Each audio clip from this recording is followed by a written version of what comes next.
Hi guys, and welcome. On this video, we're going to review and explain the different strategies to pay off credit card debt and share a couple of great tips for those who deal with a high amount of that card debt. The first step into paying off your credit card debt is to figure out how much exactly you owe. A lot of times you tend to underestimate your total debt when you just rely on your memory. List down all of your credit card balances and loans together, with the minimum monthly payment and APR of each one. In the event that you have so many cards you can't remember exactly what they are, check your free credit report to be sure. Your credit report will contain a list of your credit card accounts and will state the latest reported balances plus the contact information for those accounts. For more updated information, you can check directly with your bank or credit card company. Once you've got it taped, make a list of all the non-credit card bills you have to pay each month, like your rent or mortgage, auto or student loans, utilities, groceries, gas, childcare, etc. Add the two lists together, your credit card debts and your monthly living expenses, to get your minimum monthly costs. Now, compare your total with your monthly net income or take-home pay. Obviously, your income should be more than your monthly expenses. Now, for whatever money is left over, you have to decide how much of it you are willing to put aside to pay off your debt. The trick is to set for yourself a realistic goal of paying off your high-interest credit cards and eventually other types of consumer debt. Overdraft, a line of credit, or a car loan. The reality is this. It is very easy to run up a long list of debts. You can also use a credit card calculator in a short time, but it takes time and much self-discipline to pay them off. Keep track of your progress regularly to help you remain focused and motivated to achieve your goal. In all probability, you carry a balance on more than one card. The least that you can do in this case is pay the minimum on each card. Subsequently, focusing on paying off the total balance on one card at a time. How do you pay down the card you will prioritize? Here are the two ways. Number 1, the Snowball Method. In this technique, you pay off the card with the smallest balance first. After that, use the money that you were paying for that debt and use it to retire the card with the next smallest balance. It is quite tempting to try to retire the card with the biggest balance right away, but realistically, your funds may not allow you to do that. Small victories can provide the momentum because it will give you a sense of achievement. If you have several credit cards with different balances, taking the smallest balance might be the better choice for you. Here's how to do it. First, take the account with the smallest balance and then make double or triple monthly payments, or whatever you can afford each month. While you are doing this, do not neglect to pay the minimum for the other cards. If you miss the payment on another card, that would lead to a major complication on your plan. As soon as you knock down the smallest balance to zero, take care of the card with the next smallest balance. By now, it should be the card with the smallest balance. This payment strategy brings you the satisfaction of wiping out a credit card balance early on in your payoff timeline. Hopefully, this sense of victory will keep you motivated to battle each credit card debt until you reduce them all to zero. The second way to prioritize your debt is the Avalanche Approach. Select the card with the highest interest rate and concentrate on paying the debt off first. Perhaps the most burdensome part of what you pay to a credit card company is the finance charges. They can quickly eat away at your funds. To keep your debts at bay, you can focus on first paying off the card that gives you the highest interest rate. You should pay double or triple your minimum payments on the card with the highest interest rate and most onerous monthly finance charges. All the while, you should keep paying the minimum payments on your other credit cards. This approach is the most efficient way to tackle your obligations, but have the self-discipline to follow through. Keep at it especially if the card you're paying off has a hefty balance. As soon as you've paid off the first card with the highest interest rate, move on to the card with the next highest interest rate, and so on. The important thing is to choose a strategy that works for you and stick with it. If you can manage it, you can try a combination approach. It might come as a pleasant surprise to find that the card with the highest interest rate carries the lowest balance. The combination should include one of the following additional strategies. 1. Use a balance transfer feature of a credit card. You can find many credit card issuers who offer 0% introductory APR to customers who want to transfer their balance over to their new card from another. However, the 0% APR will soon expire, usually around 12 to 15 months. You may be in luck and find some cards that extend their offers as long as 18 to 21 months. And one more thing. Most offers will involve the payment of a balance transfer fee around 2% to 5% of the balance you are transferring, so factor that in your computation. Make no mistake about it, if you're saddled with high-interest credit card debt, The appropriate balance transfer card could be a life preserver. Make sure you read the fine print carefully of any balance transfer offer you are considering. Also, avoid adding new debts to your card. After all, you got the card to help get out of debt, not to rack up new ones. Your intermediate goal should be to pay off the balance before the introductory APR period ends.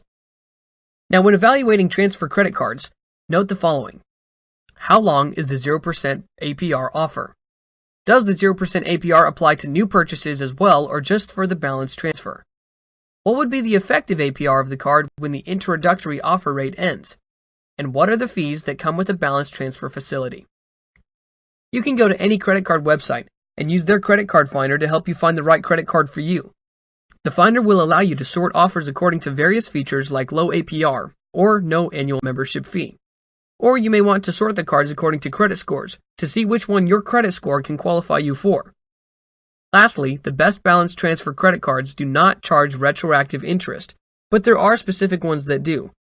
For example, those that promote deferred interest financing, commonly store credit cards, will compute for retroactive interest. They will require that you pay interest on the full balance that you transferred if you will not be able to pay everything before the 0% introductory APR offer lapses. So take note. You have to shop around for the best offers by reading their terms and conditions closely. You also have to be realistic about how long you think it will take for you to pay off your credit card. Another common option is to consolidate your debts to a single card or loan. Here's a strategy that would simplify things for you. Why not consolidate your credit card debt to a single card or a debt consolidation loan? This way, you'll only ever need to make a single payment every month instead of your usual 4, 5, or even more. You can even ask your bank to automate your payments so you don't run the risk of missing your due date. But here's the warning. Just because all your debts are now in one place doesn't mean that they've disappeared. It is important that you concentrate on paying this debt off. It might be good for you to pay more than the minimum amount each month. What if your cash flow situation is not enough to impact your debt as required for the previous methods? What option would be left? Don't worry, there is a solution. A debt consolidation loan could help you pay off the credit card through an installment loan that has a fixed monthly payment amount. The idea is to get a new loan that would pay off multiple other debts, including your credit cards. Depending on your credit, you could get a lower interest rate than what you currently pay on your credit cards. So basically, it will reduce the amount of interest you are paying, and therefore help you repay your debt faster. Similar to the idea of a balance transfer, a debt consolidation loan can also simplify your monthly payments by aggregating multiple payments and deadlines into just one. If your credit is fair or poor, you would very much get a high interest rate, and your chances of qualifying for a personal loan would be low. If you are in serious debt situations with poor credit, this may not be the option for you. You might want to look for a good debt management plan. As you analyze the best strategy for you to pay off your credit card debt, you always have to consider the interest rate and period of the loan. Would a lower interest rate be more of the priority to reduce your total debt? Or are you more focused on paying it off quickly? Here's one small catch. The kind of debt consolidation loan that you get and how you manage it would impact your credit. So our advice is that you cover all the bases to ensure that you understand how things will roll out through the lender you'll eventually be working with. Now let's discuss the top tips for paying off credit card debt. Quite simply, there is no one true best way to eliminate credit card debt because each individual situation is different. You can do any or a combination of the things we've talked about. Pay off each card in succession, transfer your balances to one card, negotiate for a lower interest rate, or get a loan to pay off the balances. Whether you have a simple or grand financial goal and dream, paying off your credit card debt is a concrete step in the right direction. The following paydown tips and strategies will help you find out how to pay off your credit card balances.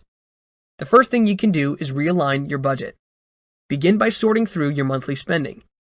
For example, list down how much you spend on groceries, transportation, housing, entertainment, etc. Your credit card statement will be of help. Many card companies already do this for you by categorizing your spending. Next, look at the expenses that you can cut back on and reduce your spending. You can use then the money you've saved to pay off some of your debt. Stick to a budget and stay out of debt in the future. Make sure you build up an emergency fund so you have a fallback in case a job loss or health crisis ensues. Review your budget each month and see if you are spending within the set limits. After realigning your budget, try to cut or reduce specific expenses for a period of time. While you've been trying to pay off debt for a couple of years or so, you might lose sight of what other expenses you can cut. So rather than searching for what expenses you can cut permanently, look for temporary quick fixes, such as memberships, subscriptions, and bundled services where you don't actually need all of the products. Get in touch with utility and phone companies to see if your services are available for a better deal, or maybe you can downgrade to the basic package for the time being. If you haven't done so for some time, tracking down your expenses again might give you some new and fresh perspectives. As part of the former step, you also have the option to negotiate for a lower interest rate. Try this. Call your credit card company and ask them if they can cut down your interest rate. Who knows? They might offer you a balance transfer to a new credit card instead. Consider going through that option. However, while you might be paying less interest, you might end up lowering your credit rating. Carefully weigh the pros and cons of this step. If you're not about to apply for a new credit card in the next year or two, the balance transfer will be advantageous. Having a good grasp of the terms and conditions and understanding of how credit card interest rate works so that you know when your lower zero interest period ends and so that you can use the offer to the utmost benefit. The next tip is pretty obvious. If you will just pay the minimum amount on your credit card bills, it will take you an awfully long time to pay it off. Most card companies use 2% to 5% as your minimum amount due, which means that it will take you 20 to 50 months to pay for each charge on your card. So the opposite is also true. If you pay more than the minimum, you'll pay less interest overall, and you'll be paying off your card a lot quicker. Your card company will usually chart this out for you on your statement, so you can see how it applies to your charges. The simple solution? Pay a little bit more every month. Any dollar over the minimum that you pay goes towards your balance. The more you keep reducing your total balance, the more you reduce the amount of interest you have to pay. Another thing to consider is to use your savings to pay down debt faster. You might be one of those who regularly contributes to a savings plan. While this is good, you can also look at the angle that this money could help you pay for your debts. If you already have an emergency fund and are currently saving for irregular expenses, you may want to think about this regular cash outlay. You can consider suspending extra payments to Canada savings bonds or other savings accounts until such time that you've paid off your card debts. Use this strategy if you are not saving for anything specific, such as a kitchen repair. Think of it this way. The money you will save by paying your debts faster will be considerably higher than whatever interest you earn in a savings account. And if you ever get your hands on an income tax refund, pay increase, or other unexpected funds, then use them to pay down your debts as well. For even more ideas of where you can find money to help you pay off your debt, check this out. This showcases all of the places you can find money to save. Then use the money that you save to pay down debt. Last but not least, always pay attention to how you're affecting your credit. Having high balances on your credit cards isn't going to help you get good credit scores. As you may recall, payment history remains to be the biggest factor in your scores, but the second biggest item is your debt usage. In simple terms, it means the amount of debt you are carrying in relation to your total credit limit. This credit utilization ratio is going to change your credit scores. Finance experts suggest that you should keep it at a maximum of 30% or, if you are able, to an ideal of 10% of your credit limit to push your scores upwards. Here's the point. If you are maxing out your credit cards, that would certainly bring your scores down. On the bottom line, challenge yourself to be honest and remain on track, which is a good motivation and an essential part of your plan. Set realistic goals and prepare a budget accordingly. You know that your debt did not happen overnight, and therefore, it will also take some time to get out of it. I exhort you to keep on supporting each other even after you've paid off all of your debt. After you've retired your debts, you can continue on with your savings plan. Redirecting the money which you usually spend on debt repayment to a savings plan will give you the financial freedom you've been aspiring for. Then you can live your life as you like sooner than you've anticipated. That's it for now. On our website, you can find more posts, as well as calculators and other financial tools. How do you deal with debt? We would love to know your thoughts, so feel free to share them in the comments below. I hope you've enjoyed it, and don't forget to subscribe to our channel on YouTube to get more free financial education videos.